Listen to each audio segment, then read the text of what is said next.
I want to just remind everybody, I was talking to Aria downstairs about this. This is a very high energy week. Full moon was yesterday.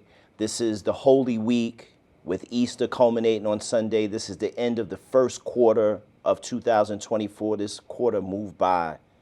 Man, like it's moving, time is moving. But we were having a conversation downstairs about this high energy period and what to do and how to be. And, you know, we were kind of just talking about being small in this moment, not doing the most. Don't do the most this week. If you normally do the most, don't do the most this week because it's a lot of energy. It's a lot of things happening, man.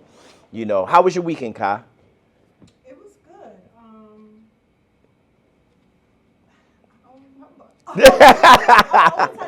Yo, somebody's aunties was outside. Yes. Oh, Rashad is on. He said, "What up?" What up, Rashad? Yeah, he said, "What up to Sean?" What up, babe? It was good. Yeah. We just saw Rashad at Crown Hill. Yes, yeah, that was dope. Yeah, that was dope. Yeah, so you don't remember your weekend? You up here. So you don't remember the weekend, huh? I went to a Nike event. That was dope. And Saturday was pouring. Yeah, I was in the crib. Right. Until I went to that Nike event. Saturday was a rain day, yeah. Spike Lee? Griffon, Vulture said what's up. No, it was a Nike event. Just straight Nike. Spike Lee did one, too. Oh, he did? Yeah. An outdoor event. No. It was inside. here. It was inside. So there Okay. was two. There was a daytime and then a nighttime. So I went to the nighttime and it was different people. So he might have been at the early morning one. But it was good. It was good. How about you, Jason? How you feeling, brother? I feel great, man. Big birthday weekend. Yes, yes. How was that? I missed that. Oh, yes. I That went to that. the cop pulled up to. Okay.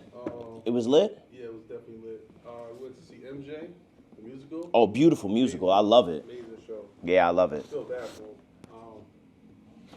You feel bad for who? For MJ. Oh. Okay. Yeah, we had dinner yesterday. Where'd you eat? We was at Le Shot. At Lashai. I'm going there tonight. I'm telling you, look, if you watching this podcast, as soon as this goes off, the entire team is taking a field trip to Lashai. Okay? It's located, what's the address? 1904 Utica Avenue. 1904 Utica Avenue. So you want to rock with us? You want to have dinner with us tonight? I'm telling you, this is fair warning after this is done. Because I haven't been. Everybody else in here has eaten there. Some people in here own the spot. But I've never been to the spot. So we're going to go tonight. Before we get started, Aria, what's up? I want to let y'all know that when you see this in the room, then you know my sister's in the room. Aria, what's up? How you feeling? I feel great. You good? Oh, yeah. You going to make some cocktails for us? I will make some cocktails and I will put them on the side for you. Awesome. I appreciate that. Put them on this side for me, right here. Gotcha. All right, we're going to get started. Again, I hope everybody's had a good week. And again, you know, don't do the most this week. It's a lot going on. Just stay low and keep firing. I'm from Brooklyn. I'm born and raised. A child of the 80s. Grew up in Crown Heights. And you know, in that era, sounds were everything. At Ease, Black Cat, and the brother to my left. I was telling him while we was offline, when I was a kid, anywhere that Sting International was playing out, I would go. Like, I remember one time getting on the LIRR and going to Westbury because you were at SUNY Westbury, and I was like 16 at the time. But if you told me that Sting International was playing, I was going to go there. That's how important this brother was to the culture of Brooklyn. And see, the thing about Brooklyn is that anybody that grew up in central Brooklyn in the 80s was Caribbean adjacent. My family is not Caribbean. I'm not from the Caribbean. But growing up on Nostrand and Pacific, you grew up in a space where you were influenced by Caribbean culture and Caribbean community and the music. And so, you know, I got a bio from this brother that's like 2 pages. And I'm not going to read all the bio because we actually have another guest. Like, this is a very, very, very unique show because we actually got this brother to my left and then another brother. We're going to come together and talk about their entrepreneurship and their shared journey. But we're going to start with this brother on my left. Icon, legend, dynamic, someone who is intelligent and reserved and has put it on for community for almost, I don't want to age you, but for almost half a century, give or take. So I want to introduce to some and present to others the brother to my left, Sting International. What's up, brother? Respect that. Thanks for having me. Thank you for coming, man. Thank you family. so much for coming. And we got brother Dave in the back, and I'm going to introduce him once he comes up, but just know that Dave Thomas is in the building. Anybody who knows anything about upscale food and upscale restaurant culture needs to know that name, but we're going to get with that brother in a second. We're going to start here. This is where I want to start with you, brother.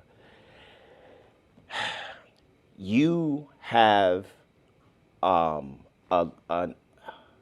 very large amount of experience in nightlife from the standpoint of being a selector, from the standpoint of being a DJ. What is it about the nightlife industry that has kept you continuing to re-evolve and pivot yourself in it for so long? Well, I'm just a music lover. There's no boundaries with me. So it doesn't matter if it's reggae, hip hop, house, disco. I'm from music. So it doesn't matter which way. I flow with it. So, you know, I just go with the energy. Where'd you grow up? Brooklyn, Where? Ebbsfield, Ebbsfield, yeah. Crown Heights, Okay. Flatbush. Okay. You know, What high school you went to? automotive. Oh, you went to automotive? Down Bedford, Yeah. right? Yeah. Down Bedford. Absolutely. What type of child were you? What type of child? Yeah, like growing up, was you like wild and crazy? Was you reserved, right? Was you Dennis the Menace? You know, like what type of child? A little bit of, you know, I mean, you know, a little bit of that, a little bit of this. I grew up comfortable. You know, I never was hungry, Right, so to speak. right. But, you know, from the streets, Ebbsfield, you already know EF. That's the ground. That's the And ground. then Brownsville. So I was in the streets one way or another You know, at my time. one of the things, and I've had conversations with brothers of mine that are from Caribbean households, specifically Jamaican households, when you are like first generation born, right? Like your parents, when they come to America, the sentiment is to make it, to succeed, to assimilate, right? To be a part of the American dream. But when you grow up in the era that you and I grew up, our sentiment was more of rebelliousness or working against the system, realizing that the system is not for you. And so in a lot of Caribbean households, even growing up, like, you know, like I said, growing up with friends that were in these type of households, there was a lot of tension between parent and child because parent wanted child to do a specific set of things to succeed, but child existed in a space where this is the emergence of hip hop. This is the emergence of rockers and dancehall. This is the era of crack and AIDS and of struggle in New York City. So we grew up at a time where it's like, we got to do whatever we got to do. Did you ever have that level of tension at home? How was your parents with regards to your choices? Well, I come from a party family. Oh, okay. So everything was music, regardless, music, party. But, you know, religion played a big part of it because as a baby, one of my mother, she got into the Jehovah's Witness thing. So things just switched. All of a sudden, there was no Christmas. There was no party. It was parties still. We still had parties. Right. Parties never stopped. But it was just a different type of energy, I could say, in the household where I already had the bug. So getting my first turntables, and, you know, 5, 6, 7 on records, and all of my older cousins and everybody had sound systems and DJs. That wasn't going nowhere. So, you know, by the time I was a teenager, it was on. I was ready. Right. But I think she was just protective because she knows she used to do parties. They used to party a lot, so they know what was out there. She used to throw parties. Yeah, Right. absolutely. So I think she knew what was out there and was just kind of like being a little protective, and I wasn't feeling that. What's the first party you did that you got paid for? Probably And where was it? probably Esquire Hall, 1980, probably 1985. Where was Esquire Hall? I don't know. Empire Boulevard. You had Okay.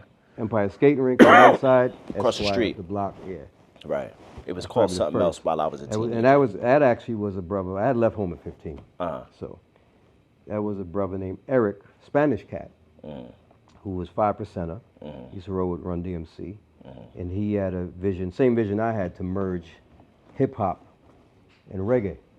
So he was doing these parties. So I would come in and play the reggae. You know, and so whoever was doing hip hop. So that first party was like an official. What did he pay you? I don't remember. 100, 200? I have no clue. Did you, at that moment, did you say, okay, this is going to be my life journey, this is going to be who I am, or was it said before then? I knew that long before. You knew it early, Yeah, that you were going to be this guy? Yeah. 6, 7, 8 years old. From my older cousins and then was DJing. I already knew that's where it was going. Because I knew the music.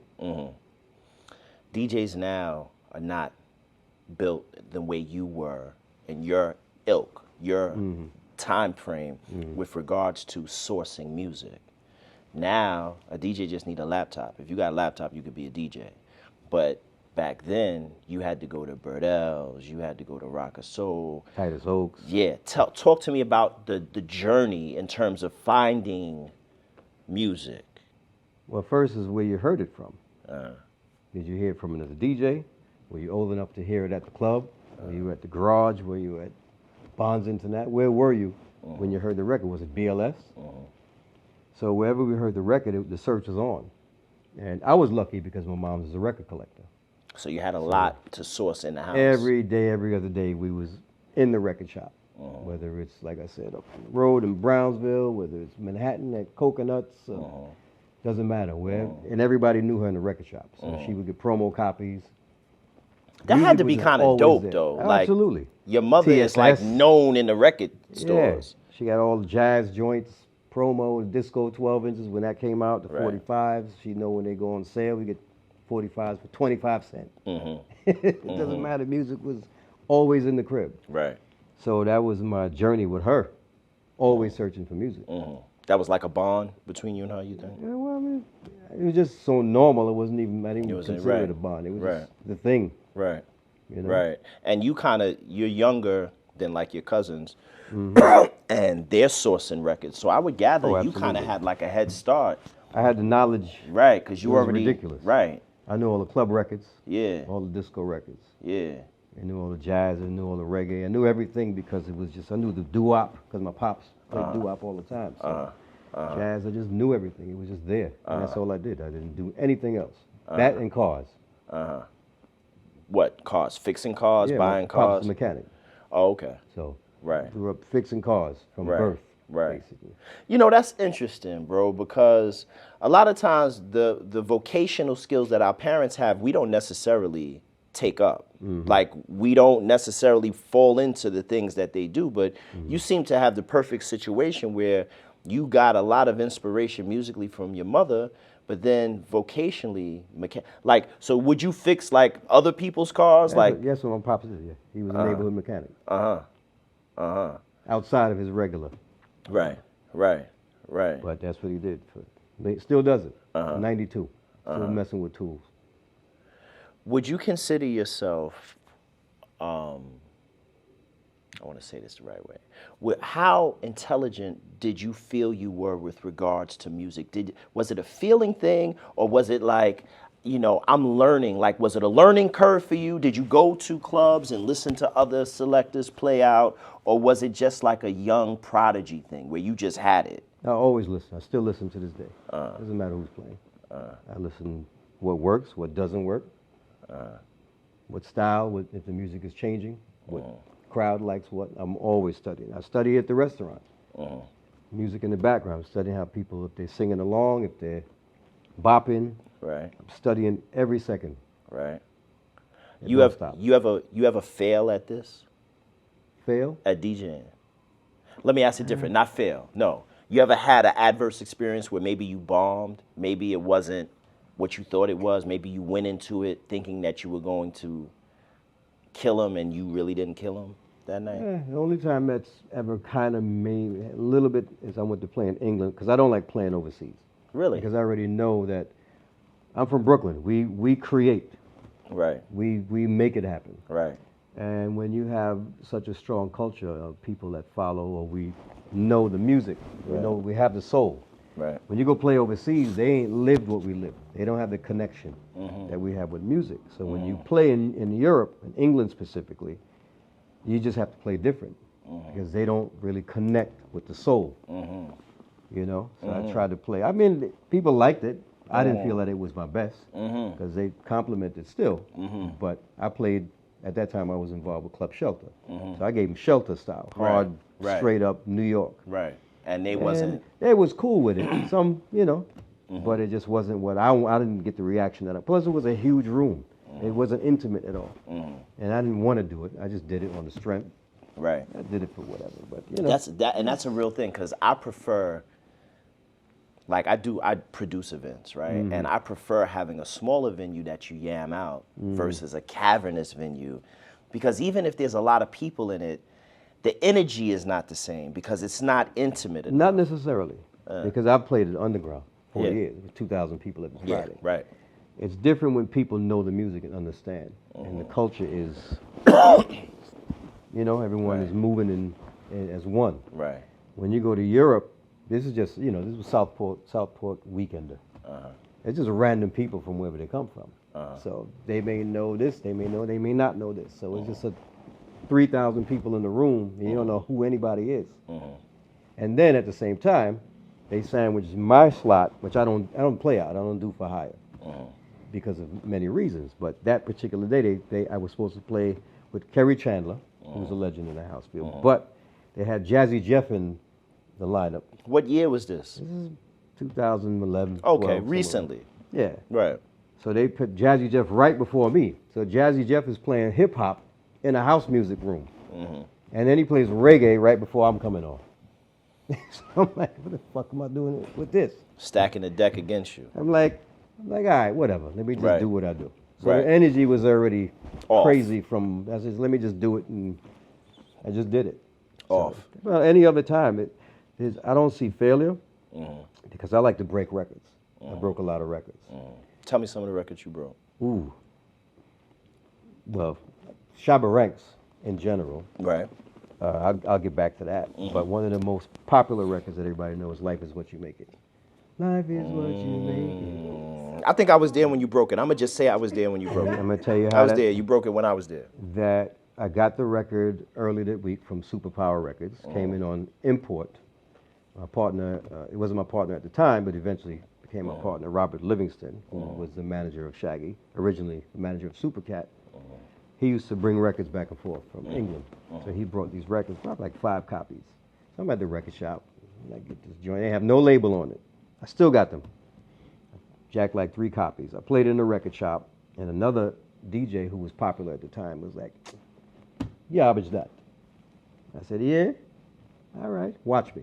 So I already had the plan in my head. So I went home, made a cassette, had a cassette, did it for the record shop, and gave it to the shop. So I said, all right, by Saturday, they're going to be looking for this. So that Friday night, underground, I came out of, I remember the mix. I was playing Down in Jamaica, Red Fox, and then came into the version, instrumental, and just let the version ride for like 5 minutes. Right, just let it ride. Just let it steep up the people. Because the beat, there was no beat ever made like that. Right. So I just let it, and you know, I'm on a Rich Along sound system. Right. And by that time, I'm already 3 years. So you already have the confidence of the people. They trust you. So I just rolled the rhythm and then just let the vocal come in, snatch it back out, Life is what you make. start it over. So- Just build the vibes. Introduce it to them slowly. You know? Kyle, what up? What you saying? Junior Run, the only selector to play Nina Simone in a dancehall session in the 80s. That's a fact. Is that true? Absolutely. I'll give you a number of That weird. must have been crazy. I haven't played If by Bread in the middle of Legend. I play music. Bust them up properly. You used to dress nice too. I'm not saying you're not dressed nice now, but I remember back in the day, I saw you one time and you would like silk everything. And I thought to myself, like, how can he DJ like that? Like, I would be like in a t-shirt and shorts. But you were like, was that part of your aesthetic? Like, was that purpose? I always loved to dress. Yeah. Doesn't matter. But, you know, when I started, my first residence was at Club Illusion. I which remember Illusion. originally was Empire Inn. Yeah. For those of early 80s. That's actually where Barris first, Really? What One Dance Can Do, bust out of Empire Inn. Wow. That's where Barris first bus His first big tune came out of. But then we was playing for bigger people. It was a big people crowd. So you had to dress properly. You had to dress properly. So, you know, it was Right. good for me. I already knew how to dress. Right. So I had to blend in, you know, I plus we was remember young. that I was like too. 17. So. I remember going to spots like that, and you had to like dress up, like Yeah, Village Hut. right. Even Love People. at Africa one time. House. Yeah, yeah. Yeah, indeed. Tell me about the name Sting International. Where that came from? Well, actually, when when I was playing at the first big gig at Esquire, it was Shawnee D. Shawnee It was D. still Shawnee D. Remember That you was some told me- hip hop shit. That's yeah, hip hop. exactly. That's hip hop. So, it's like my brother from another mother. My boy Dave, he introduced me to a cat, Gary, who he went to school with, Prospect Heights. And Gary's father is the one who was partners, part owner of Club Illusion, Empire Inn at the time. Says, yo man, would you, introduce him to my pops, come play at the club, yada that. So, met Uncle Raymond, and he just let me play. And then me and Gary, you know, we just had a vibe. And Gary's like, yo, man, let's make a DJ team. He had some DJ friends. So he had a friend named Tony and Ian. And I'm like, all right, whatever. So walking down Bedford Avenue, right in front of Ebbsfield, I just put the names, the S-T-I and the G. Sting. Put Sting, you know, threw an N in there. Right. And that's And it. threw That's how it international, because, you know, everything reggae was goes. Everything international. international. Sounded great. Everything international. And that's how the name came together. Right. Just initials. This is what I wonder. Like, did you understand how you were disseminating this music to an entire generation of people? Now, and not just you. It wasn't you alone. It was Stone Love. It was Addie's. Like I'm saying, it was the sounds, right? Yeah. Right. It was. What's the thing when Cat and Ninja Man was on stage and Cat was like, "Man, I have my gun problem." What was that? Summer Splash. What was that called? That was Sting. Sting, right? I think it was Sting. The videotapes, the VHSs, right? The record stores like Birdell's, the urban legends like when Super Cat shot Nitty Gritty, right? All of this was building into coming of age moments for kids my age that was just like out in the streets, like in Brooklyn. Like, did you understand that? Like, did you understand how important you were to an entire generation? Or is it something like you got to play Monday morning quarterback to really get? Like, did you get it in that moment? Well, I already had a vision. I knew I had a purpose, and long before that. I'm talking about 85, 86. I'm playing. You're 15, 16 years old, and you know you got a purpose. Yeah, because I'm already playing at all the parties in the projects, and I'm playing for kids that I know who have Caribbean parents, who love hip hop, but don't want to reveal their background. And then I got, you know, because it was like a divide. You know, American kids didn't like the Haitian kids and this and that. It was this divide. And I knew hip hop was its own thing, but I also knew that a lot of us was all mixed at the same time. So I'm like, I'm playing hip hop, but I'm throwing reggae into parties that I know is hip hop. And I'm going into reggae parties playing hip hop. So trying to bridge that gap. So I already had a mission back then. Right, and you can see it working, like, in the space. Yeah, because certain records like Tennyson, No Work on Sunday, Shelly Thunder, you would see that they worked for both Diseases, Michigan and Yeah, Smiley. Certain records just absolutely. worked. So Yeah. I'm getting married, Yellow Man, and Yellow Man You're was talking the bomb. all the joints. Right, now, like, but you knew, you know, growing up in it, you know what works. Right. You know what works outside the party, what's popping in the hallways and the staircases. So you just, you know, I would do it at the parties and just try to merge the people together. So I already knew back then I had a mission. Once I got into the arena of nightclubs and I was able to play for older crowds that mix with the younger generation that I was bringing in with them. It was a mission to bring the music to the next level. You know, and you know, I knew all genres, but at that time I focused on the reggae genre because, you know, from the disco era going into the house music era, it was kind of like in order to play you had to pay. Right. And I wasn't down with that. Right. Right. So I took another route. And I was going to ask you about that because what we're talking about is the golden era, that 85 to like 91. Mm-hmm. But on the other side of that, everything began to change musically and systemically with the mechanics of the work. How did you pivot in that? First, this is the first question. That's the second question. The first question is, in that era, how big did Sting International really get? Like, what was the moment where you were like, did you ever have like a oh shit moment? Like, oh shit, it's like 10,000 people in front of me. Like, did you ever have a moment where you realized that you had become bigger than your dreams? That didn't really happen as far as, I mean, I knew it was growing. You know, you knew it was big when they bootlegging your tapes in Africa. Right. You know. Right. That's you know, big. It's getting around. Yeah. It's Barbados. getting all the way around. Yeah, right. tapes is getting around. So you Right. know that, because that's before we didn't have no internet. We didn't even have CDs. This back is then. not the digital This is era. Straight bro. up mixed This cassette. is the analog Mixed era. cassette tape. In order to take your tape, I had to have a double cassette. I put the tissue in the tape thing so I could tape over it. The Right. whole thing. Right. So if your sound was being heard around the world, Right. you knew he was doing something. Right. You know, but the moment is not until I started doing production. Let's talk about that because you did a lot of production. You worked with Shaggy, I did all of the Shaggy records all the Shaggy from the records. beginning. Mhm. Oh, Carolina, Mhm. Big Up, Mhm. Bombastic. Mhm. With It Wasn't Me. It Wasn't Me, Angel. Angel. Right. You know, all of the big records. Now you're producing now, Yeah, so you're making the tune. You're making Yeah. the rhythm. I built most of them in my basement, in the crib. You still living in Brooklyn at the time? Yeah, absolutely. You know, I mean, the early stuff, Old Carolina, the original one that was Bedwork Sensation, Old Carolina came after. But that was done just on a vibe, actually in the studio. Big Up was a combination of Raphael Allen and myself. You know, but tracks like It Wasn't Me and Angel, I did those just straight in back to back. Just building tracks. It Wasn't Right. Me and then Angel, 20 minutes after. Right. Now, And how you building up these sounds and these tunes? You have instruments, you have a band, you have people playing. I played bass in school. Oh, You know, play fool around bass. with drums in school. Oh, okay. So you low key, you're a musical genius, low key. I don't say genius. Okay. Well, what would you say? I'm knowledgeable, Knowledgeable. and I apply what I know too. And if ain't nobody there, you got to make it happen. You got to make it happen on your There own. ain't no That's the background, you Brooklyn better way. start singing. Right. That's me saying it wasn't me on It Wasn't Me. That's you. Absolutely. I feel like this is genius now. Right. That's what I'm saying. I'm okay with him saying it's not. I give you but- give you a worse one. I give the female on Bombastic is me.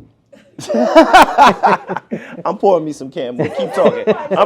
I'm pouring me some Campbell. Keep talking. So you did all of it basically. You just layered it. You're the woman. You're the guy. You're the bassist. I do what I got to do, Right. and when I can't do it, I got a musician that can do it. Right. How was Simple it as dealing that. with the record labels? Because this is different than dealing with They're promoters. thieves. They're all thieves. Yeah. Independent,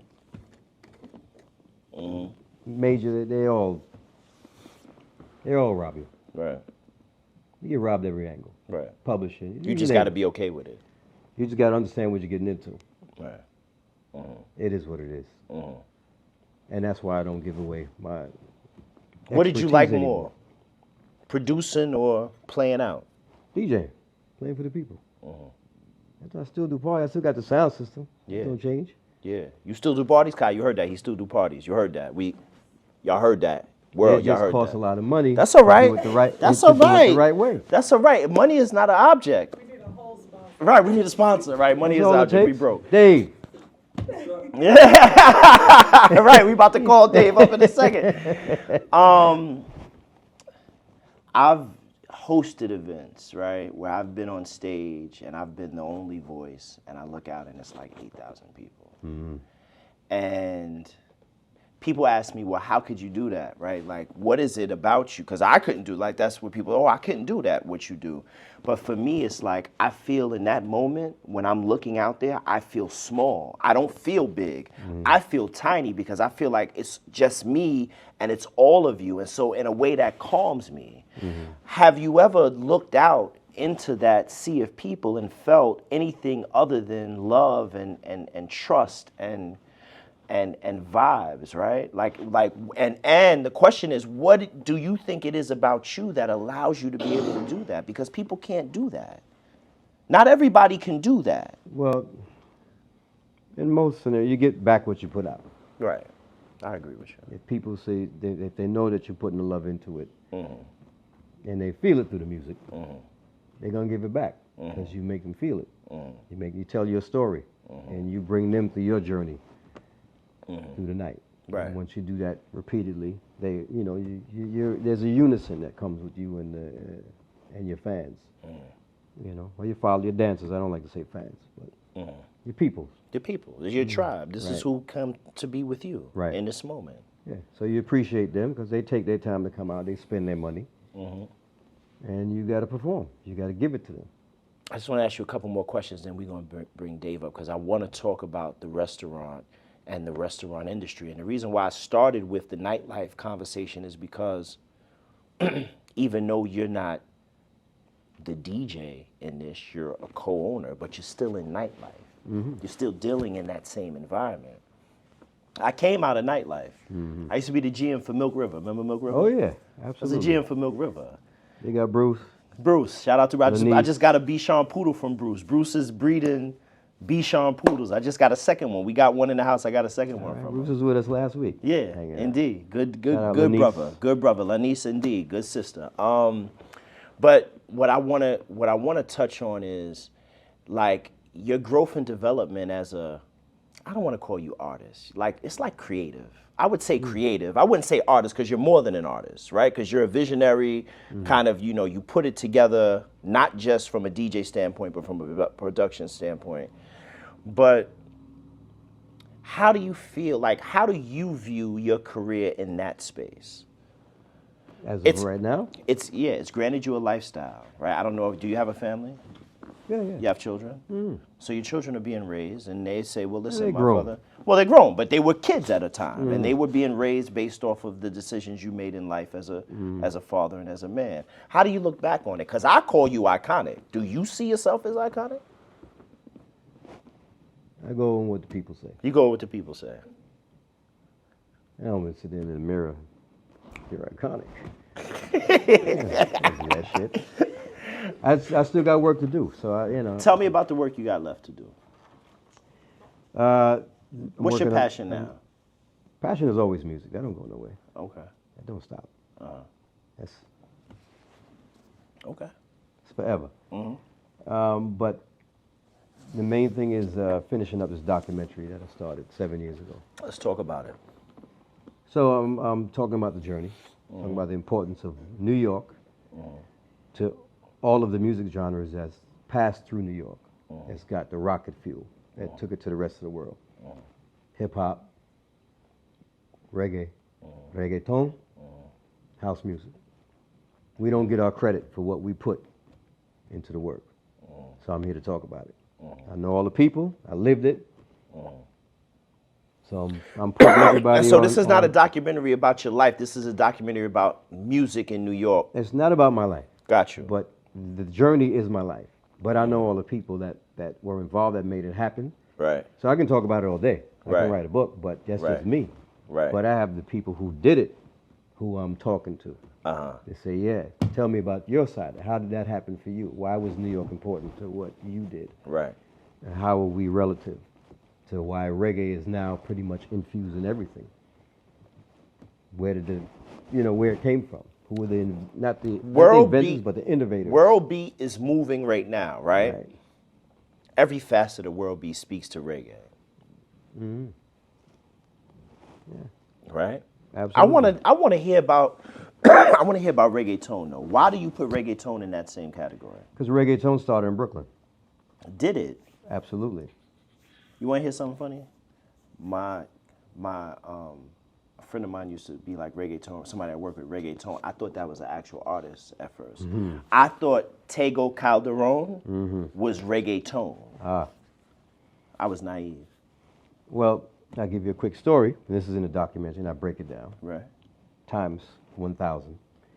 But the first two reggaeton hits by El General, I actually recorded and mixed those. Really?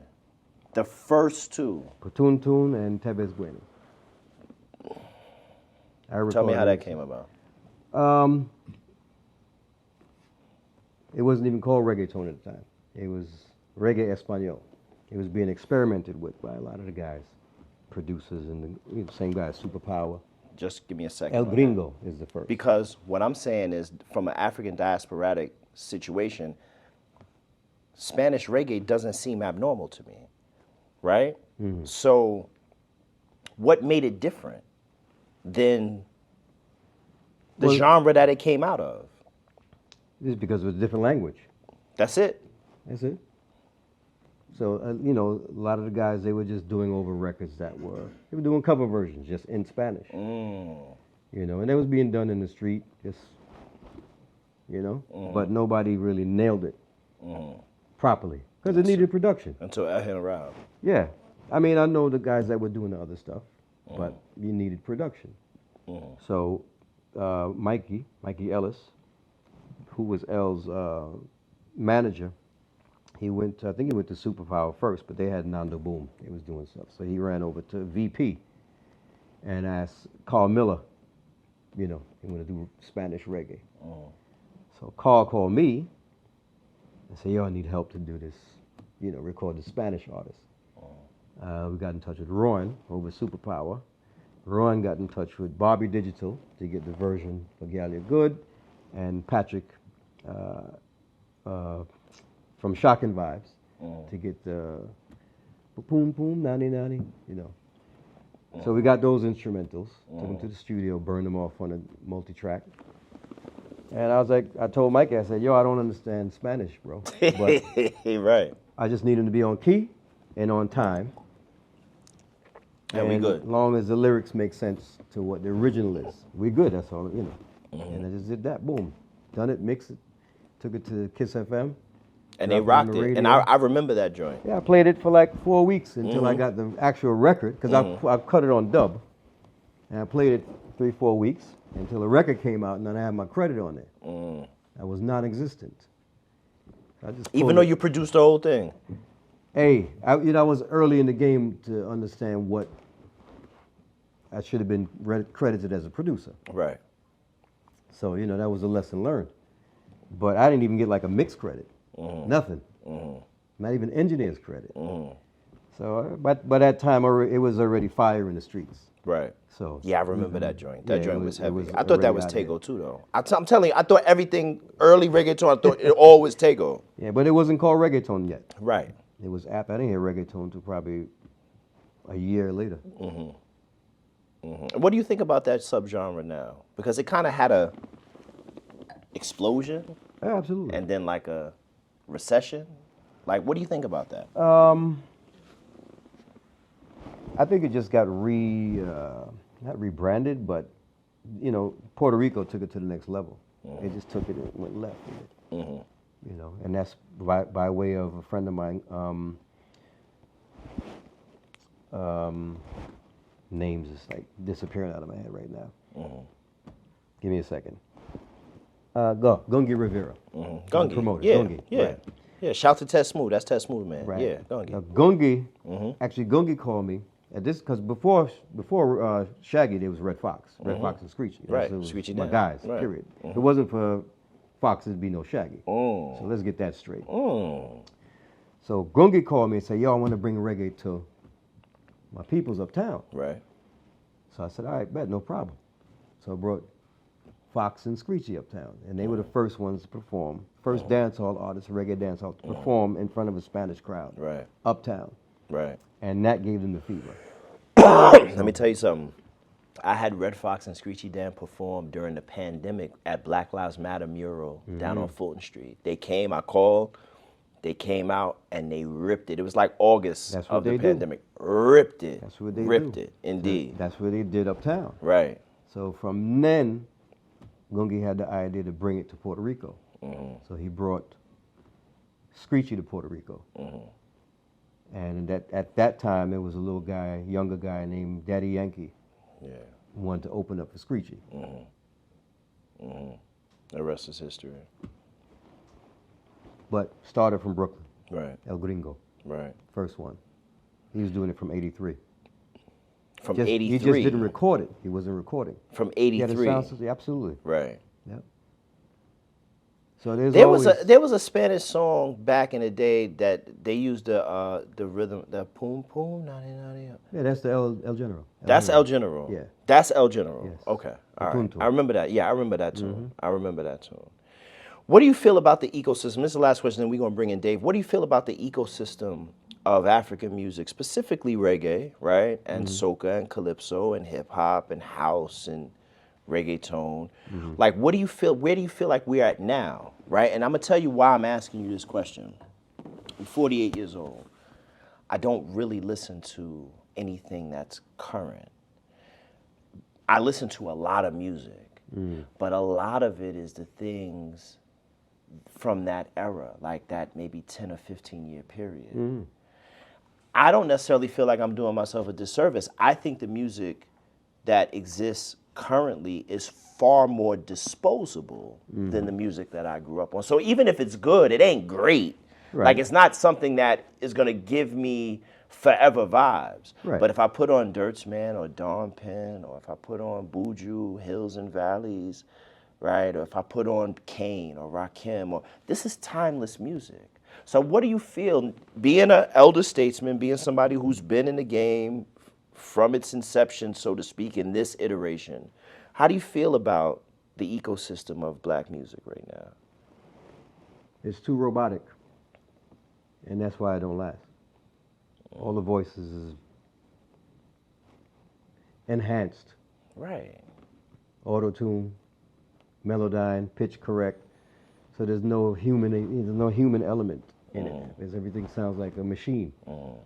So we can't really, you can sing along, but it doesn't really connect. The musicianship is gone.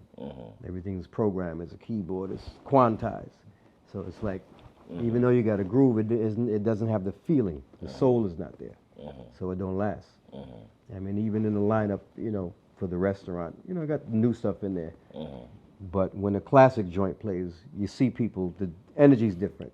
They sing along, their body movement is different. Right.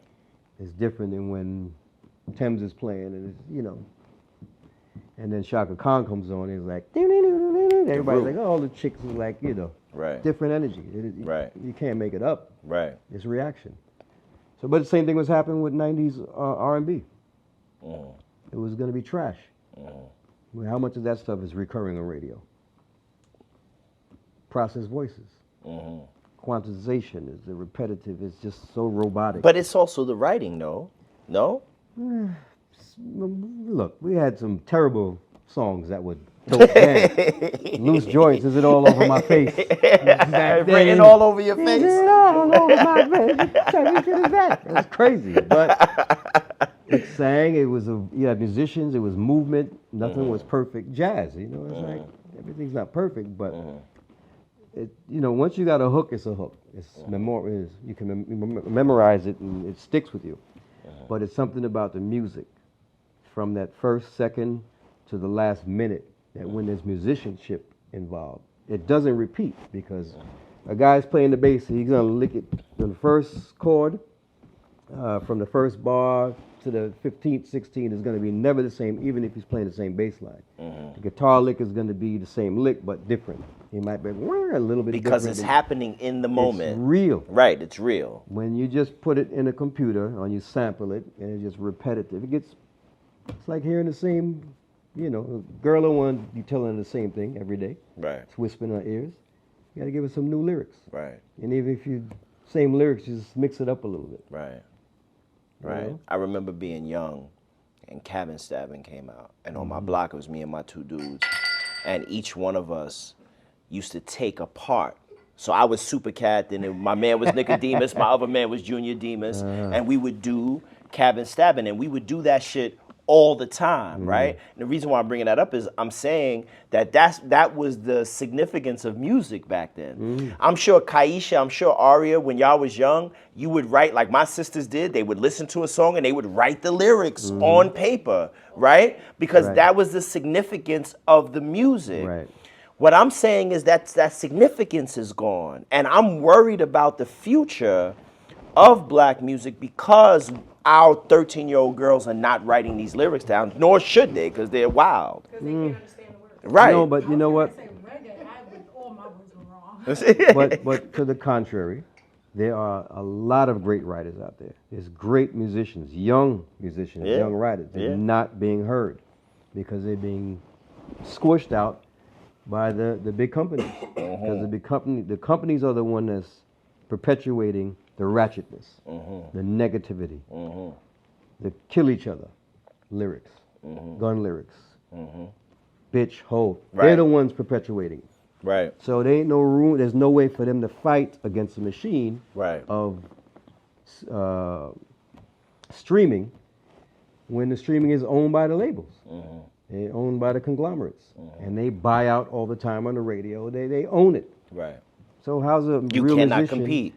going to compete with that? How are they going to get heard? So we have great musicians. They're But you out got to there. source it differently. Now you really got to search for those.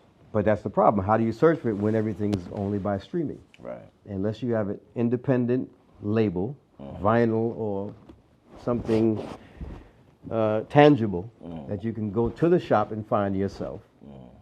It's just not there. Quickly, The and then we're going to experience is bring not Dave there. in. What do you feel about reggae music in particular? What reggae music? Is it made anymore? I mean, It's not there's made anymore. the same problem. Right. Just different because most of the engineers today are all recording and mixing on digital Right. computer. Right. So all the analog feeling is gone. I'm going to tell you And what. everybody's they're trying to recreate what was done already instead Right. of creating new. Last year for Jamaica Independence Week, I was in Jamaica. I went to Black River, St. Elizabeth, to a party, a foam party. I was so disappointed in the music.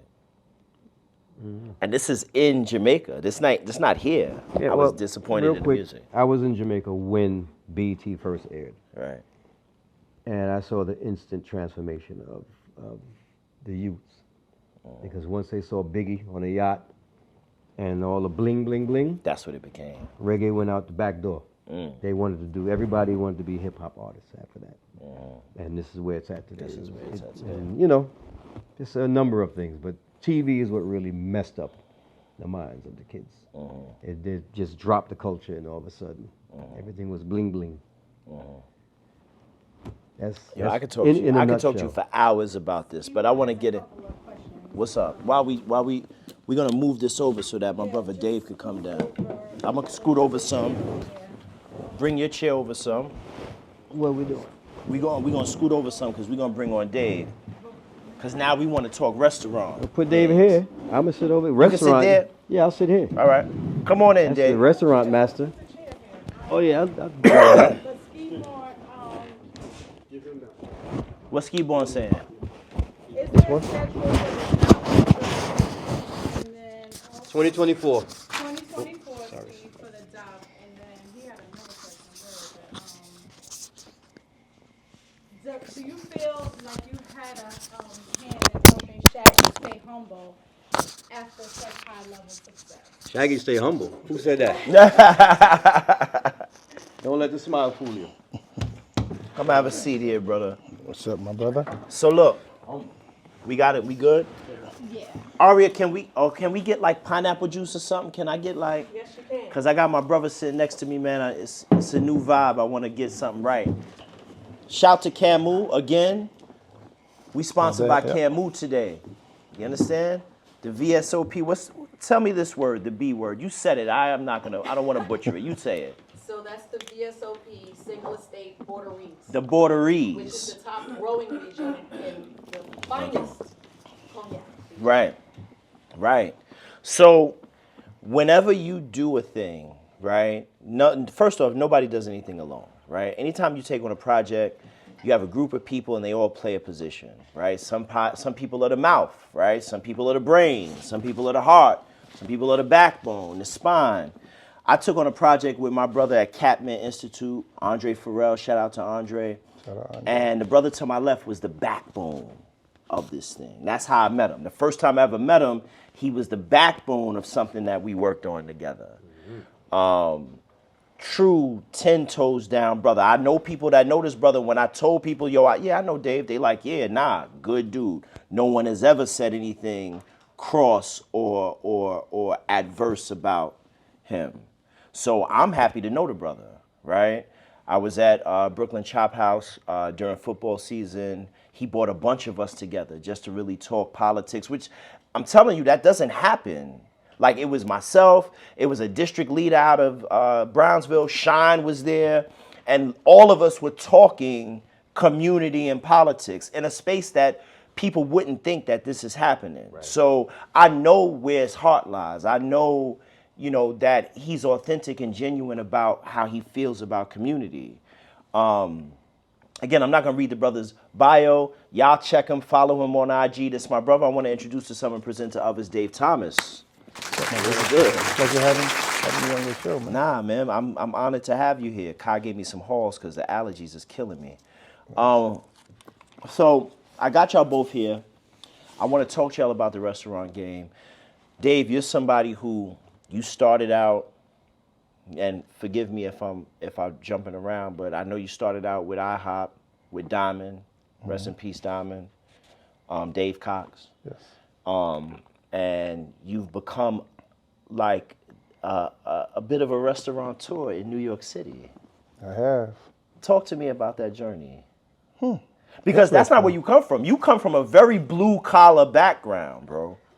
Well, I started in the cable industry, communications. Right. So I worked for all these different networks, from cell sites to cable TV, underground, aerial, like I did it all in the communications field throughout the whole of New York City and other states. And Diamond and I were good since we were kids. We used to go to the Boys Club together. Right. And we stayed friends for many years. So I lost contact with him for a few years, and we ended up running into each other in a party, changed numbers, and we locked right back in like how we was before. And you know, he knew I was doing my thing, building and communications, and he's like, yo, I want to show you something. So he brought me to Church Avenue, and he showed me this empty lot where the old Burger King used to be. Remember Veggie Castle, Yes, Burger King? yep. It was on Church Avenue, and he's like, I got it. I want to show you something. You see the vision here? We're going to put an IHOP here. So I said, in the hood? In the hood, right. He's like, yeah. I'm going to put it right here in the hood. He's like, if you're interested in joining in, we got a slot. So I said, interesting. Let me see how this works out. So I watched him and Pool sacrifice because they've had that space for many years before. Look at that love. This is black men love right here, man. Trying to make it happen. Before it actually is what you see today. You know, they actually had that space before Livingston downtown. Before the downtown spot. Yep.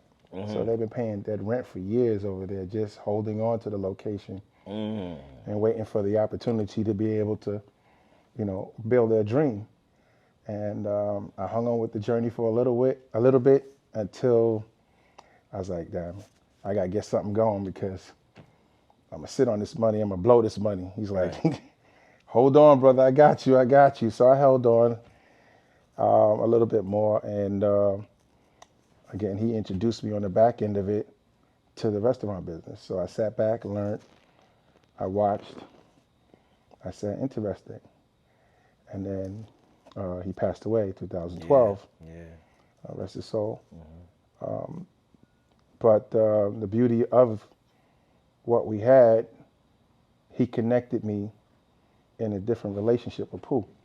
So like, kind of like picked up from where they both left off, and a piece of him is still in me, and it allowed us to connect and grow, and we now have several businesses together, and I'm thankful for that. You know, he taught me the ropes. We created our own brand called Brooklyn Chop House, which originally wasn't going to be Brooklyn Chop House, which is so funny. What was it going to be originally? So Pooh got the spot they called him up about this location. The one in Lower Man On by the Nassau. bridge. Right, on Nassau. So he called me up and says, "Yo, Dave, where you at? I want to show you something." So I said, "Man, I got to go to work. I work for the city." I said, I start working in 2 hours. Right. He said, "Ain't gonna take long." So I said, "All right, where's that?" He said, "Meet me at 150 Nassau." So I jumped in my car, flew over there. He says, "We got 30 minutes to make a decision. Can we make this work?" Yes. And you see it and it's bare. No, it was actually a Denny's before. So a gentleman that owned 26 Denny's out in Cali had a misfit project in New York City. Right, So, I don't remember that being a Denny's. Was it open? Yep, it was open for 2 years. Wow. He had the space for 5 years, and he wasn't just pulling the numbers. So he decided to close up because all of his main locations were all in California. So Right. it made no sense for him really to be be here, over here. right. So he wanted to get out the deal. So because Pooh was already in the industry, they introduced it to him. So he told me, "What do you think? You think we can make this work? What do you think?" So there was a dream of mine for like many years in working in communications because I built all Lower Manhattan, Midtown, and the financial district, particularly. They used to have a food truck that would park up. He would come there like 11 o'clock every day, and I'd watch everyone in that community that worked in the financial district. Go to the They're food on truck. line waiting. I'm talking about the lines up the block to get this food truck for the Caribbean food. Right. So I told Pooh, I said, "Listen to me. We're going to put a Caribbean restaurant here." Right. So that was our initial plan, is to Caribbean. do a Caribbean spot at that location. And then we ran into, started building it. We built the space out. I'm going to say 3/4 of the space was already built out. And then Pooh got introduced to another project, which he went and then introduced it to Stratus and took Stratus over there, which is the Tillery Hotel. So he went to show Stratus that idea to put Philippe Chow's over there In the Tillery? in the Tillery. Ooh, that would have been crazy. Yep, but it didn't work. Stratus was going to do the deal, but he wasn't filling the spot. Right. So Pooh just took him by chance to show him what him and I were doing On Nassau. at Nassau Street. Right. And Stratus was like, "Nah, let me do this here. Let me do this here. I see it working here. I see this is it. This is it." So he brought it back to me and said, "Hey, I brought Stratus here. And what do you think? What do you think about us owning a Philippe Child's?" So I said, "Interesting." So we did the math behind it, and the math made nothing but sense. So I said, "Okay, let's put it together." And there you have it. We created Brooklyn Chop House. from Chop that. House. Right. Yep. So This is my question. First off, that's a lot, right? And I love Chop House. Chop House is like Asian fusion, right? But it's like, it's so in the pocket with regards to cuisine and cocktails. Again, I came out of Milk River, so I know how that works. I know curating a menu, curating a cocktail menu, how important that is. For you coming out of communications, what was the learning curve? Because you're not you wasn't a restaurant guy. So how did you become a restaurant guy? I mean, I was always a leader from when I was a kid. So it's just So it was, transferable. it's just the genes in me of anything I touch, I'm going to succeed. Right. So there's no. So if you see me and you know me, Right. you know my passion. You know how much work I put behind anything I do, and my end result is never to fail. So I try to teach that also onto my kids. They watch what I do. They may not understand it now, but they will later. So I put that strive in to make sure I succeed. What I start, I must always finish. So here you have the projects of me coming into it. It didn't matter if I didn't know. I figured it out along my way to make sure I got it and open up whatever it is as being successful. Right. So now your partner's in IHOP, and then Chop House opens up. So when Chop House opens up, I'm gonna talk to you from a consumer standpoint. Okay. When Chop House opens up, it's the new shit. So everybody who's anybody wants to go to Chop House. I remember going to Chop House and having to wait for an hour and a half. I remember having reservations and sitting down and the entire place is popping. the Bucks team, the Nets team. Like I've been there on all the nights. Right. How do you kind of put how this thing moves into perspective, and how do you guys move from that to what you have in Times Square, which is amazing? That was the pandemic. So what's interesting is that Chop House on Nassau Street was a phenomenal success. Yeah, it popped. It did it. It hit New York City live. It was popped. the place to go. And pandemic hit us. And an opportunity struck us on Times Square. And we took the chance. And we have now a 25,000 square foot restaurant in the heart of Times Square.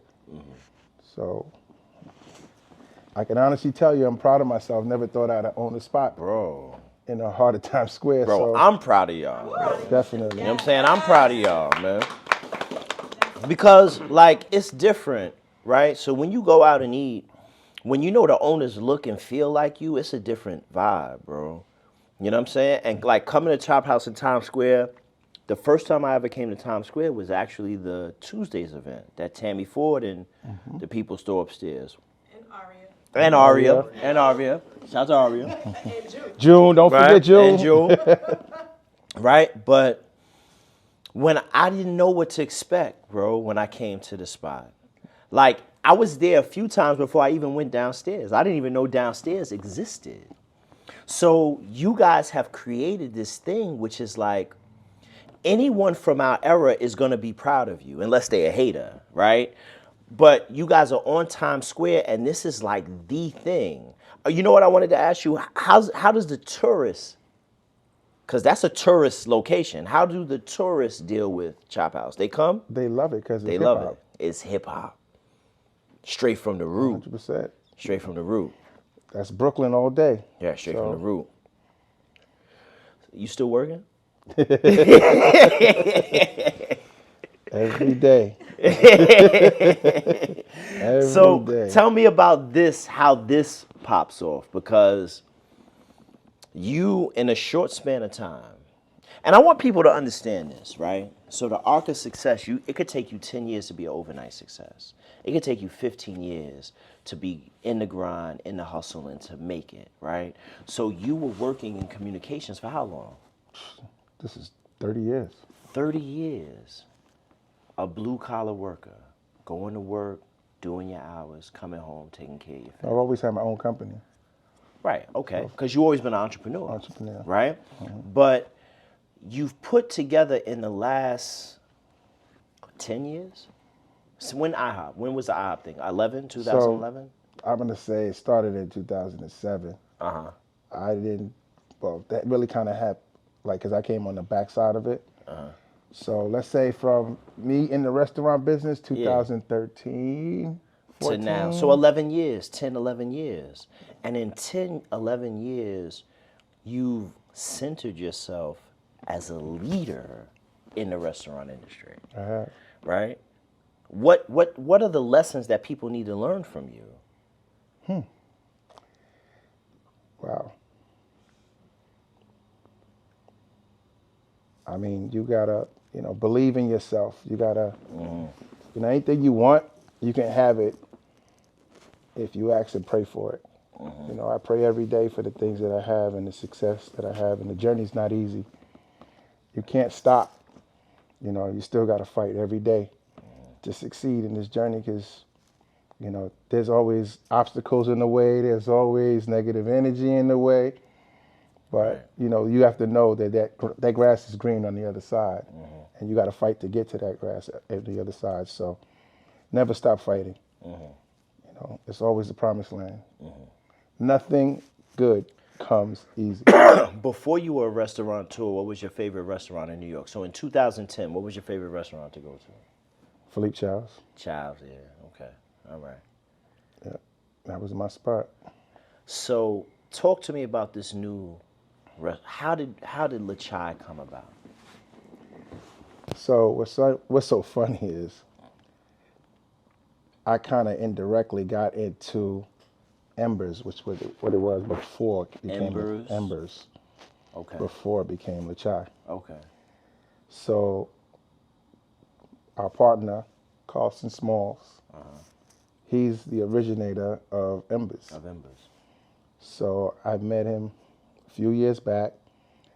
He was doing this project, and we discussed, hey, if you need any help, you know, I'm always here. And I went off and built Chop House. And then he was in the business trying to make it work. He was fighting through it. He didn't have the right direction in doing it. He called me up and said, Dave, I need your help. So I came in, seen where he started at, and I said, I see what your vision is, but you know, if you want me to tell you the truth, I don't think this way is gonna last. So he said, so what do you think? I need your help. So I said, no problem. I'll help you. I'll give you the direction, you know, and you take it from there. So I brought and I sat down and I thought about it and tried to figure out what was missing in this area. I lived in Canarsie for over 20 years. And I know what was missing because I used to travel out of Canarsie to go eat. To go eat, right. So one of my favorite spots was Joya out in Cover Hill. I don't know if you guys are familiar with that, I'm not but familiar, Joya. Yeah, that's my spot. So you ain't the only one that be eating, Dave. You ain't the only eater in here. Yeah, so I became friends with the owner, and I actually brought him over and said, hey, I want to show you something. And I introduced him to the spot and see if it was something he was going to be interested in. Introduced him to Carlson and try to make it work. Pandemic hit. So when pandemic hit, it just made it hard for all because he owns a couple of spots, as you know, and he was struggling to keep his spots together. Right, it was tough. And then that relationship flopped. So I had to figure out a way because now Carlson's dead in the water. You know, he's struggling really hard now, and I got to figure out how do you make this work. I did what I do best, put it together, and I said, hey, Carlson, let me give you this. I got this here. I found the kitchen. I built the space because I had to redesign the entire space. Shout out to Peter for the design, Peter Gay. She's an amazing designer. She'll help me along this pathway, you know. Oh, I know Peter. You know Peter? I know Peter. Yeah, Peter's, yeah. She's dope. That's my heart right there. She's really, really dope. You know, I draw it, and she gives me all the colors to fit right inside to make the picture work. So I can honestly say we made an excellent team along the project because she's also designed Brooklyn Chop House. We got the actual signature start. It's all hers. You know, she's the one that created the actual design that Pooh and I built there, and I built in Lachai. So how the journey came with Sting, I needed a solid base, someone, because a lot of people will approach him to come inside because we have a lot of projects that we're working on. Right. And I couldn't solely commit all into this one project. So I definitely took front and control of Lachai. And I said I need to find a solid piece because many people were approaching me to come in as a, you know, they wanted a part, they wanted to be an investor. And I said, nah. I just sat back and I said, that person's gonna come to me. God's gonna bring that person right in hand. And then I haven't seen my brother in years, and I ran into him. And I was like, oh, shoot. He came out for the grand opening for Chop House Times Square. And I told him, I said, hey, I got something to introduce to you. Tell me, you know, let me know what you think. Right. So I brought him out to Brooklyn and showed him the Chai. I said, if you're interested in coming in, I got a couple of points. What you think? You know, this is my vision for Canarsie, and I need a solid partner to come in to stand grounds if I'm not there. And he's like, I'm in. I love the idea. I love the concept. I love everything about it. And I love you as a brother because I know you from since we were kids. We always, you know, I've seen your growth. So I respect my brother for that. And he came along the journey with me. What was it about his proposition that made sense to you? And you're going to have to talk loud because you don't have the mic on. But I need to ask you that question. Well, like you said, we go way back. Right. And they've actually worked with us on the project too, around Right. a little after Wasn't Me days. Right. So I didn't see him for a long time. Actually, I saw him again, which I gotta big him up on this too. In 2018, he started when I ran into when they first opened up Brooklyn Chop House. That's our first like reconnect. But we wasn't thinking of business and like that. It was just go out and eat, bring people there, yada yada yada. Right. But then 2018, I stopped dealing with Shaggy. I just walked away because all this bullshit.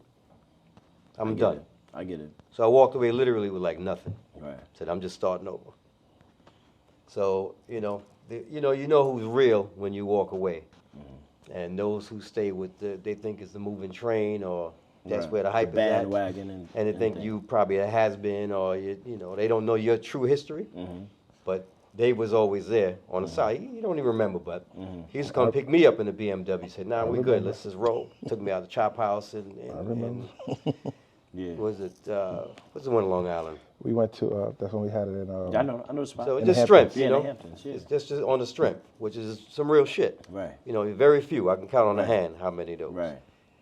So after I got my mind right and back on track, I said, I'll be ready in a minute.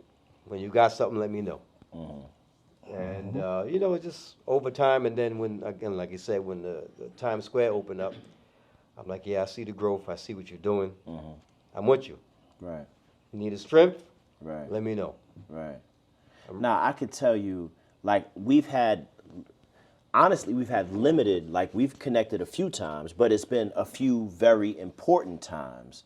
And in those moments, I realized you were a good brother, right? Like, we did the thing on Quincy, and, like, I remember Dre was like, yo, you want to come on stage? He was like, nah, I ain't dealing with none of that. Y'all just do what y'all do.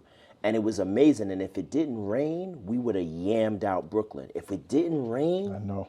bro, We put that, yo, put if that it did- together by my yo, chin chin. yo, if it didn't rain, Yeah. look, we had Kerry Hilson, Yes, we did. Special Ed, Remy Ma, and Ja Rule on Quincy between Marcus Garvey and Lewis. In the middle of the hood. And it was all good. With the block shut down. With the block shut down. Yo, we were taking meetings. Me and Dre was taking meetings with the 881 and the 79. And shout to the 81 and the 79. They love us. But they were like, yo, what makes y'all think this is going to work? And we like, yo, just let it. Nah, because are y'all going to tell people Ja Rule's coming to the block? No, it's not. Right? So we was able to put it through, but it wasn't until the day of that I realized, like I said, you was the backbone of that. Yes, You know what I'm was. saying? Like, I just came in to host and to be a part of the thing, right? But time and again, over the limited amount of time that you and I have known one another, you've proven yourself to be a good brother, right? And this is no different. So I want you to tell me about La Cha, because I'm about to go eat dinner there. First off, by the way, Aria, I'm the only one drinking Camus. You notice that, I'm right? drinking it behind the scenes. Oh, we got, okay, all right. The studio is drinking Camus. Shout to Pat. I see you, Pat. I just want Shout to Pat. to say the playlist at La Chai, It's fire. like it's so. We going. I'm about to go right now. Because it takes you through this musical journey, and like you said, like he sprinkles in a little bit of new, Right. but it's mostly old. Right. Like I mean, Classic, not old. Classic music. Okay, sorry. So tell me about La Cha, because outside of Italian restaurants in Brooklyn, we don't have fine dining that is black owned. Now we do. That's real talk, Dave. it I'm is. telling Michael's of Brooklyn, Lucali, like all of the fine dining in Brooklyn It's all Italian is stuff. Italian spots. But now we can rock with one of our own. So talk to me about it. Well, this was a project, so I know what was missing in Brooklyn. I had to bring Manhattan to Brooklyn. Right. So that was my idea that I had to let out. So, I felt free because, I got to create from my mind and say, this is what I want to do in here because I needed to be a certain way. And I just hope that Brooklyn appreciates what I brought into Brooklyn. It's that journey it's so much behind it because that space brings serenity. You know, everything in there symbolizes peace. You know, if you come to the spot, you'll see all the colors are all warm colors. The water, you know, I have waterfalls in the front and in the rear. We have an outdoor backyard space, 3,000 square feet. So the whole development of the project is for serenity and peace so that you come and enjoy. It's also couples orientated as well. Something that's Good missing. date night. So, you know, it's one of the things that was missing out there is that, you know, I gotta take a test into it too. You know, we need a date night spot We to need a go date to. night So spot, right. We need a date everybody night. needs that spot. So I had, you Right. know, that's part of my development as well. So, you know, we promote it and we're gonna promote date nights and offer specials on that to have couples come out and enjoy their intimate time with each other. You know, it's important to put that work in because it's something that's really missing amongst us all. You know, Right. we don't get that, we don't get out there enough doing that time Right. and dedicating that one-on-one time. You know, and I could contest to that. So that's I can one of the contest reasons. to that. Yeah, so that's one of the reasons why I developed that spot in the way I did. Right. Here's my question to you, bro, because you're doing a lot, and then, like I said, in that 10-year span, you really like moved into spaces. I don't know if this was your dream. I don't know what you dreamt of when you were 15 years old in terms of what Dave Thomas wanted to be, but I know what you are in this moment. And what this is the charge I'm gonna give you. South Brooklyn and Central Brooklyn is underdeveloped with regards to spaces for black people. I agree. Prior to LaChai, you want to have a good time, you want to go to Brooklyn Chop House, you got to go across the water. And we don't mind because we, you know, the city is ours. Right. So we don't give a fuck, right? We're going to go there. But the fact of the matter is there is a thing that exists in Brooklyn where if someone chooses to develop destination spots for people in Brooklyn will. Brooklyn's the biggest borough. It's 3.5 million people in Brooklyn. So it's not like you don't have the market. Right. LaChai is a great start, but I want to ask you, what is your plans over the next 5 years, 5 to 10 years? When you sit in the meetings, you and Pooh talking about ideating on what the future looks like, and shout to Pooh. Pooh is an amazing soul. Shout out my partner. When you're ideating on what comes next, what is coming next for you? I mean, you know. I mean, so right now we just partnered up with Kevin O'Leary. I don't know who that is. So Kevin O'Leary, Shark Tank. Oh, Shark Tank, right. So he brought in some investors from Canada and partnered up with us in our franchise business. So we have a huge franchise business that's growing. And we're actually going public by June. Stock? Yeah. We copping the stocks. Yes. We copping the stock. Absolutely. Right. So are you planning to franchise Brooklyn Chop House out of state? We got our licenses. We're actually doing Miami now. Ooh. We just closed the deal for Miami, so we're working on that project as well. That's major. And Abu Dhabi as well. We'll be finishing for Formula One in November. Ooh. So we got a lot of projects on the hand that we're developing right now. I gotta drink some Camu to that. Right? Yeah, we stomping on them. We definitely got our hands in the pot right now. Yeah. This is the thing, though. At the end of the day, you come from the same thing we come from. It's right. Brooklyn, right? And Sean, you said it. Like, Brooklyn is different. Like, Brooklyn 100%. Dudes are different dudes. Like, we are arrogant, we are assured, we are confident, but we're gonna win. Definitely. We ain't never gonna lose. We're gonna win. And so I believe that, bro. I believe you already winning.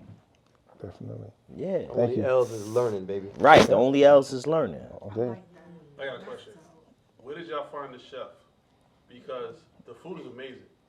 Like, which chef is that? For LaChai. Okay. Because the food is amazing. Like, I've gone, this is my third time going, and everything I've had has been crazy. Like, it's been delicious. And so, where did y'all find So, he actually came from China. He's trained in Thai food, Malaysian food, Chinese food. Like, he's a very skilled chef. Doesn't speak any English at all. Wow. but he knows the food. So Right. along the path, we had to create, you know, our own language to communicate with him. Right. So everybody has their own relationship and their own language right now to get what we need from him because he doesn't speak any English at all, but he knows how to develop them dishes. So if it's wrong, you know, we have our slang. Sting and I'll go in the kitchen and talk. More spicy? Less spicy. So he's understand the key words that we need him to understand. But he's definitely good. He has a solid team. Took about 6 months of development to get it right and continued development. So, you know, I'd say, you know, as being a restaurateur, you got to put that work in. It's not as cookie cut as you think it is. bro. It's a It's not a serious game. thing.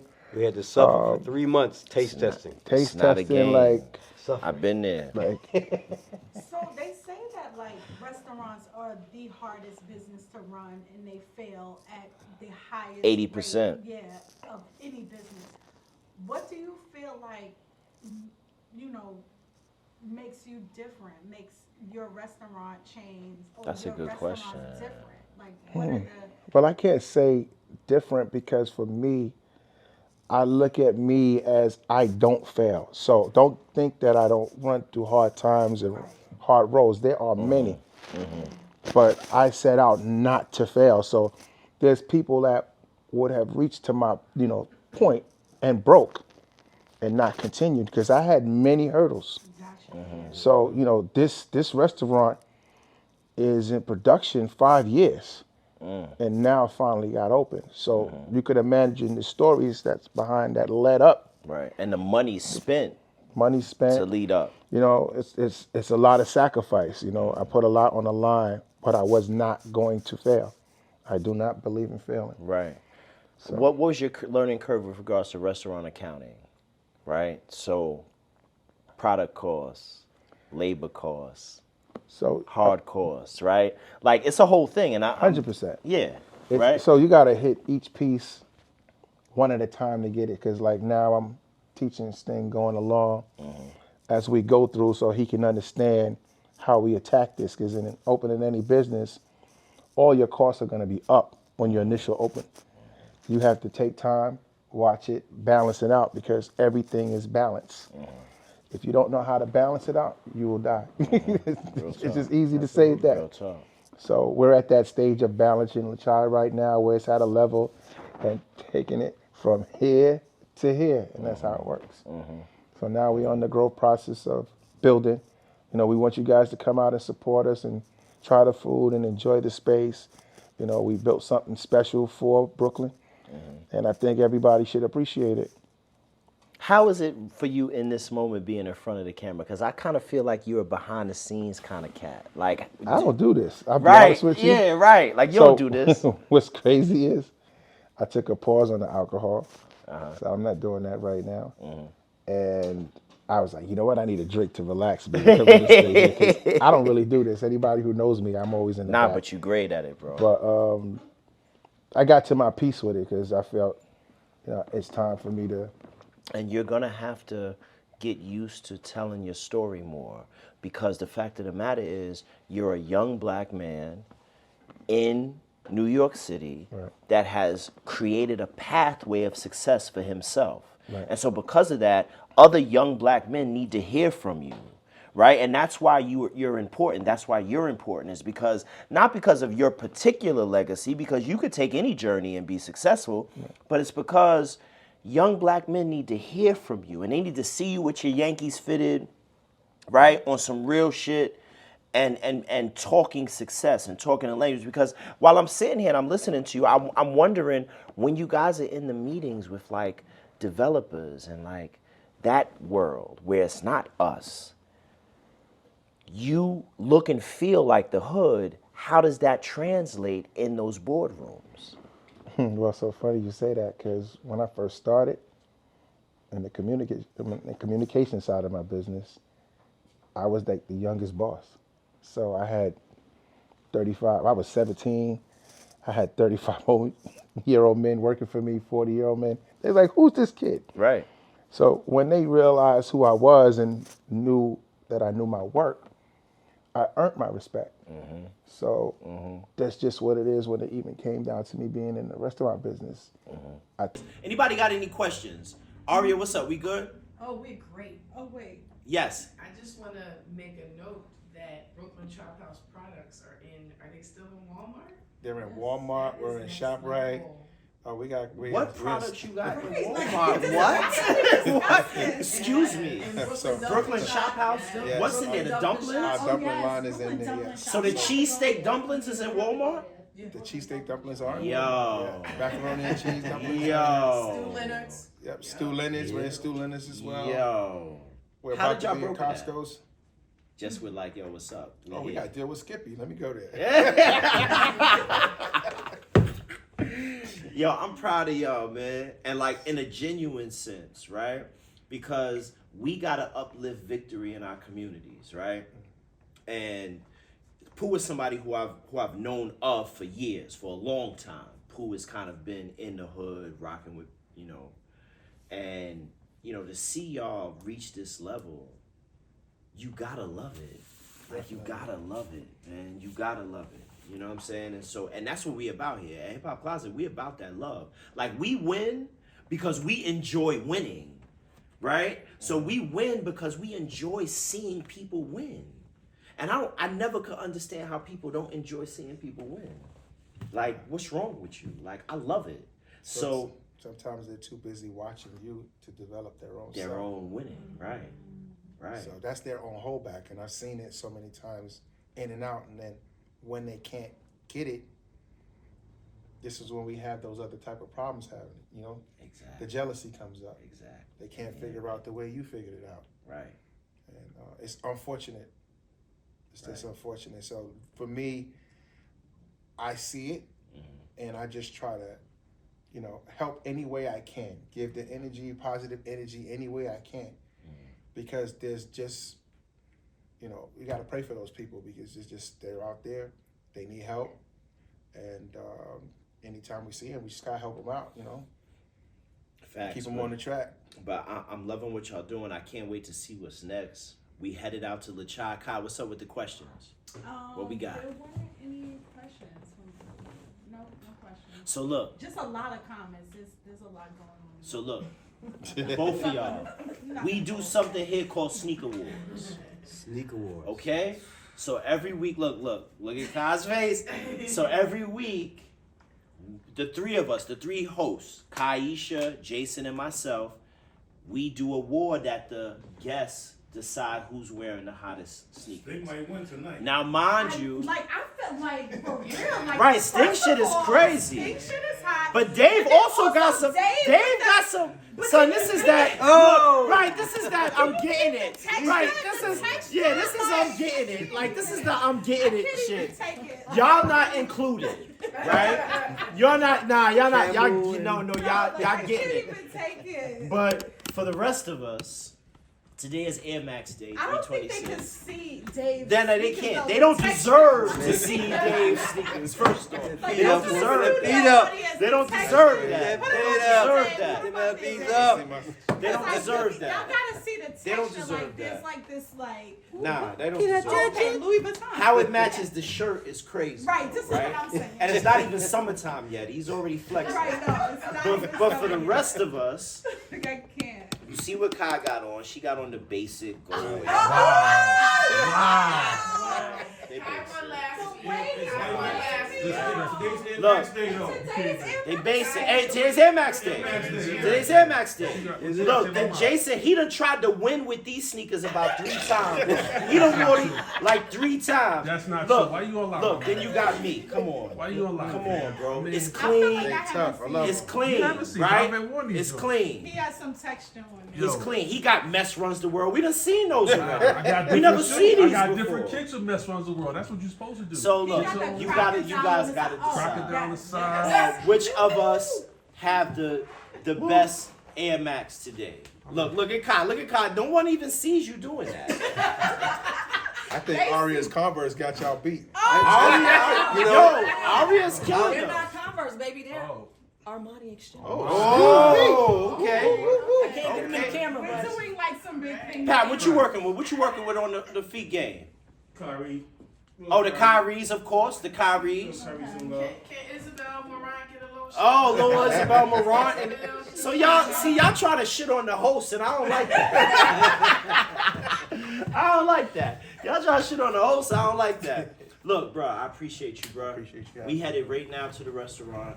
I'm gonna try to get the flounder and some other stuff.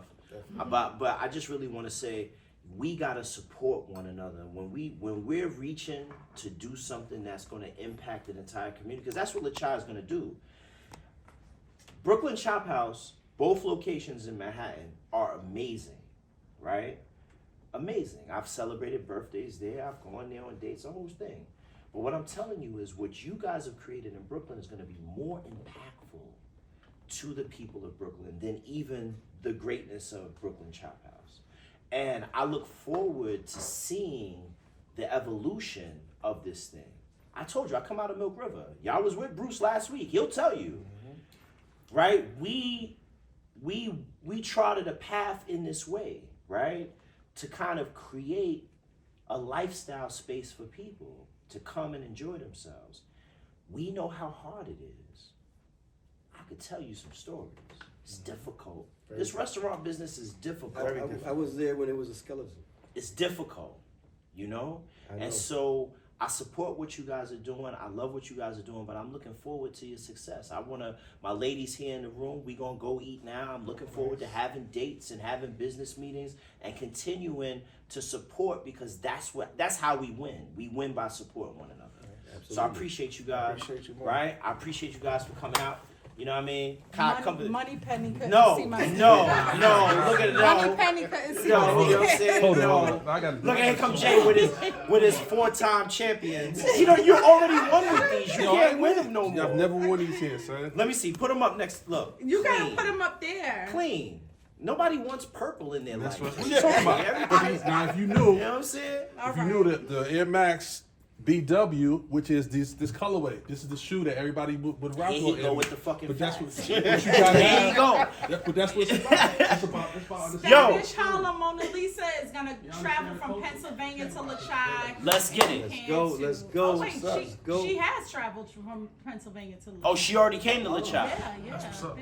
Yo, comment on this what your favorite dish is. Once Kai puts it up, comment what your favorite dish on LaChai. We gonna go to LaChai right now. I'm gonna try some things. I'm gonna put up what my favorite dish is. The brother said flounder. I'm gonna try the flounder. Tom Yum I'm soup. I'm allergic yeah. to shellfish. String Tom Yum beans. soup. Tom String String beans. beans, tom yum soup, Also tell them that I won the Lamb. Lamb's the number pineapple one fried seller. rice, The calamari. calamari. I'm allergic. I can't Oh, eat somebody that. said wings. Snappers, yeah. Wings. The Okay. lamb, Oh, the wings. lamb is the Yo, number my one goodness. seller. That's what I'm gonna get. I love lamb. That's what I'm gonna Lamb get. is the All number Okay. one seller. right, we headed out. Thank Come you see for us, all right? coming. We love y'all. See y'all next week. Bye. And Later. I won, right?